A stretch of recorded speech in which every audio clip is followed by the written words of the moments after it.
आरक्षण देश के लिए नासूर है। आरक्षण ने जातिवाद को बढ़ावा दिया है, आरक्षण ने देश को पीछे किया है, आरक्षण देश के लिए कलंक है। हमेशा आरक्षण के सहारा पाकर कमजोर लोग आगे गए हैं और जो टैलेंटेड लोग थे वो पीछे गए हैं। देश का आज इस विकसित देश में ये आरक्षण बिल्कुल, मैं कह रहा हूं ना, नासूर बन गया है। देश में पिछले लंबे टाइम से अगड़ी जाति के लोगों का शोषण हो रहा है, पिछड़ी जाति के लोगों का शोषण नहीं हो रहा है। और कर पिछड़ी जाति के लोग रहे और छाती पीट करके डंके की चोट कर रहे हैं, ढोल बजा करके कर रहे हैं, और यहां तक कि वो नीला गमछा डाल के कर रहे हैं, कोई रोक नहीं पा रहा है। अगर देश के 75 साल की आजादी के बाद भी आरक्षण जिंदा है तो अब ये जान लीजिए कि हमारी व्यवस्था कितनी जर्जर है, कि आरक्षण ने एक काबिल आदमी में और एक कम काबिलियत वाले में कोई फर्क नहीं किया है। भारत के पास इतना टैलेंट है, इतना टैलेंट है, अगर आरक्षण की व्यवस्था नहीं होती, मैं कहता हूं दुनिया में कोई देश भारत का मुकाबला नहीं कर सकता था, ना चाइना कर सकता था, ना अमेरिका। इस व्यवस्था ने राष्ट्र को जो है वो कलंकित किया है। मैं कह रहा हूं, सुन ले कान खोल करके, आरक्षण का हमेशा हमेशा होना किसी भी समाज के लिए, उस समाज को लंगड़ा लूला, उस समाज को नाकाम करने में आरक्षण की बड़ी भूमिका है। वो पढ़ना नहीं चाहते, वो लिखना नहीं चाहते, काबिल बनना नहीं चाहते और पीछे जाते हैं, क्योंकि उनको मालूम है कि आरक्षण से हमें बहुत कुछ मिल जाना है। आज ये देश अगर आरक्षण नहीं होता, अमेरिका और चाइना और रशिया जैसे देश इसकी टक्कर नहीं जा सकते थे, क्योंकि काबिल लोगों को, टैलेंटेड लोगों को मौका मिलता, आरक्षण वालों को मौका नहीं मिलता। देश के साथ बड़ा धोखा हुआ आरक्षण। सीजेपी के प्रोटेस्ट के खत्म होने के बाद अब सोशल मीडिया पर एक और आंदोलन छिड़ गया है, जिसका नाम है रिजर्वेशन हटाओ आंदोलन। अब सोशल मीडिया पर आप देख सकते हैं कि इसका फॉलोअर जो है इंस्टाग्राम पर वो लगभग 5 मिलियन के आसपास पहुंच चुका है। अब इसी मुद्दे पर बातचीत करने के लिए इस वक्त हमारे साथ मुफ्ती वजाहत कासमी जी मौजूद हैं। सर, अब सोशल मीडिया पर रिजर्वेशन हटाओ आंदोलन का जो है मैटर वो छिड़ गया है, आप समर्थन करते हैं और कैसे देखते हैं, क्या बोलिएगा? रिजर्वेशन जो है, जिसको हम आरक्षण भी कहते हैं, जिन्होंने ये तहरीक चलानी है उनको एक स्लोगन और बढ़ा लेना है। क्या? आरक्षण हटाओ देश बचाओ। आरक्षण क्या है पहले हम लोग ये समझ लेते हैं। आरक्षण की व्यवस्था इसलिए की गई थी, जो गरीब रह गया है या वंचित रह गया है कुछ अधिकारों से, उसके अधिकार मुकम्मल हो जाए और वो भी अधिकार पाले और सब एक लाइन में खड़े हों, ये आरक्षण है। इसके अलावा आरक्षण का तो कोई मतलब नहीं रह जाता।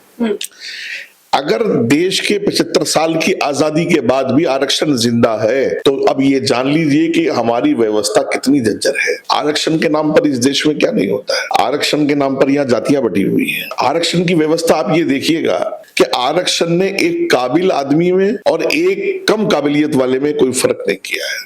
काबिल आदमी बल्कि जो बहुत टैलेंटेड है, पढ़ा लिखा है, बहुत मेहनत करके आगे आया है, वो बहुत दूर रह जाता है, और एक उससे आधे से भी कम टैलेंट का आदमी रिजर्वेशन के बलबूते जाकर के उस पद पे बैठता है जहां उसकी जरूरत नहीं है। अच्छा, व्यवस्था देखिएगा, मुझे रिजर्वेशन मिला, मैं बन गया हूँ IAS ऑफिसर, ये कुछ भी बड़े पद पर जाकर के बैठ गया हूँ, मैंने सरकारी नौकरी पाली है, अच्छी यूनिवर्सिटी में तालीम ले ली है। अब सब कुछ पाकर भी फिर आगे मेरे बच्चे रिजर्वेशन का लाभ उठा रहे हैं। और मैं ये कहना चाहता हूँ, देखिए अगड़े तो बदनाम हुए।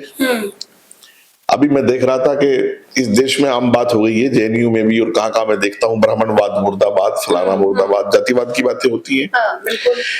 लेकिन जो आरक्षण वाले लोग हैं, जो आरक्षण लेके अगड़ों से भी आगे जा चुके हैं, वो अपने मन से क्यों नहीं निकाल रहे हैं कि हम पिछड़ा नहीं रहे। वो अपना छाती पीट करके, अपना रोना रो करके आरक्षण में ही क्यों बने रहना चाहते हैं। सर, आपको नहीं लगता कि SC ST OBC के अधिकारों के आड़ में अभी भी सवर्ण समाज के अधिकारों को मारा जा रहा है, और ये 1-2 साल से नहीं बल्कि कई सालों से चलता आ रहा है? नहीं, 1-2 सालों की बात नहीं कीजिए, तब से आरक्षण आया है, तब से ये हो रहा है। मैंने बताया, मिसाल दी आपको, अगर हमारे 2 बच्चे किसी एक सब्जेक्ट में काम कर रहे हैं, मेहनत कर रहे हैं, पढ़ रहे हैं, एक बच्चा जो है वो 100 में से 80 नंबर लाया है और एक बच्चा 100 में से 50 नंबर लाया है, आरक्षण अगर 50 वाले का है तो 50 वाले को जगह मिल गई और 80 वाला बाहर हो गया।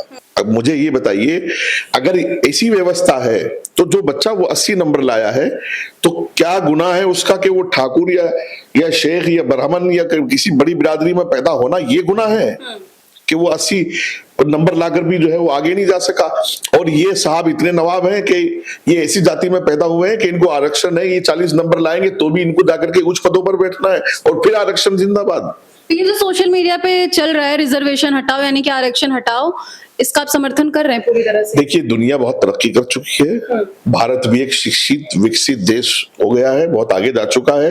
अब आरक्षण जैसी ये मैं समझता हूं फिरौनी सुविधाएं हैं, आरक्षण जैसी सुविधा तानाशाही की सुविधा है, ये हिटलर जैसी सुविधा खत्म हो जानी चाहिए। आरक्षण की इस देश में जरूरत नहीं यार। जिस आरक्षण के लिए आप लड़ रहे हो, आपको पता है मायावती जी 4 बार चीफ मिनिस्टर रही हैं, और मैं कितने मिनिस्टरों के नाम लूंगा, आप रामविलास पासवान से लेकर के रामदास अठावले तक। जिस समाज के पास चीफ मिनिस्टर हो, जिस समाज के पास मिनिस्टर हो, जज हो, आईएएस हो, आईपीएस हो, फोर्सेस में हो, कोई कमी किसी तरह की ना हो, और फिर आरक्षण का लाभ भी उन्हीं को और उन्हीं के बच्चों को मिल रहा है। अच्छा, अब ये देखिएगा, मैं आपको एक चीज और थोड़ा एक्सप्लेन कर दूं।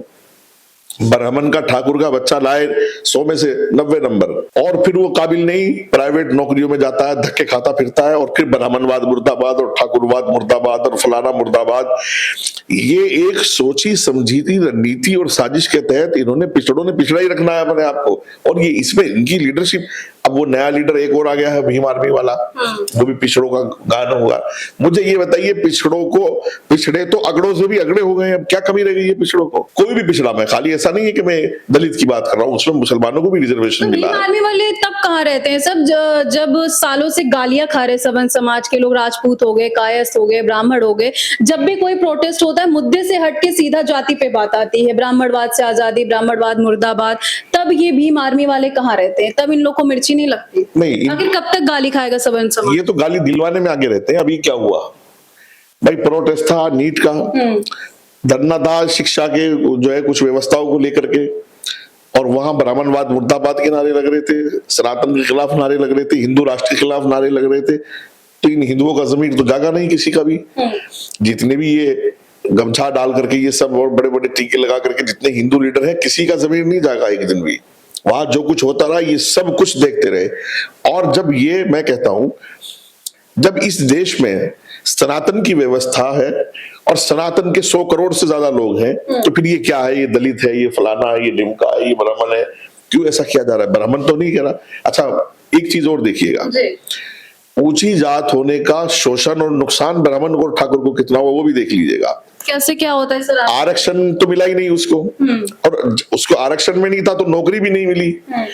फिर ऊपर से मुर्दाबाद भी वही है, गालियां भी उसी के जिम्मे, यानी शोषण भी बहुत एक्सट्रीम लेवल पर है, उसका शोषण हो रहा है। हद, यानी बहुत, कोई कहने को तैयार नहीं होगा इस बात को, मुझे गालियां देनी शुरू करेंगे। लेकिन कभी ठंडे दिल से बैठो, सोचो कि वो भगवान की, ईश्वर की एक व्यवस्था है, कौन किसको किस जाति बिरादरी में पैदा करना है। भाई कोई एग्रीमेंट करके पैदा नहीं हुआ है, कहां किसको आना है। फिर हम क्यों किसी को गाली देते हैं कि ये अगड़ा है, ये पिछड़ा, और हम अपने आप को पिछड़ा बताकर कब तक इन चीजों का लाभ उठाएंगे? अब देश बहुत आगे जा चुका, दुनिया बहुत आगे जा चुकी, एआई का जमाना है, ये आरक्षण वारक्षण सब हटाओ, और पूरी देश की जनता आपको गालियां देंगे सभी लोग, वो भी होंगे एससी ओबीसी वाले, कहेंगे अरे मुफ्ती जी क्या अपनी तकदीर में गालियां हैं, तो फिर फूल तो मिलने के नहीं। आरक्षण हटाओ, मतलब आप क्या? आरक्षण हटाओ, देश बचाओ, देश की तरक्की होगी, यूनिफॉर्म सिविल कोड लागू करो, एक गान, एक राष्ट्र, एक डंडा, एक झंडा, एक कानून, और सब के सब 140 करोड़ लोग एक ही सफ में खड़े हो जाएं। ना कोई दलित है, ना कोई हिंदू है, ना कोई मुसलमान है, सबके लिए एक कानून होना चाहिए।